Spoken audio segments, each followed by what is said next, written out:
ಅಡ್ಡ ಬೆಟ್ಟಗಳ ಕಡಿದು ಹೊಲಗದ್ದೆ ಮಾಡಬೇಕು.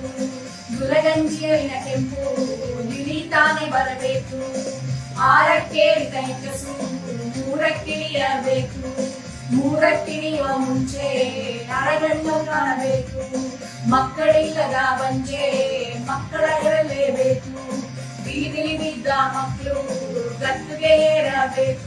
ಅಯ್ಯ 65ರ ಮುದುಕ ನಾಳೆ ಹರಿಯದ ಬಾಳೆಯ ಕೇಳಬೇಕು. ಸಿದ್ದಯ್ಯ ಸ್ವಾಮಿ ಬಂದು ಕಂದಾಯದ ಒಡೆಯ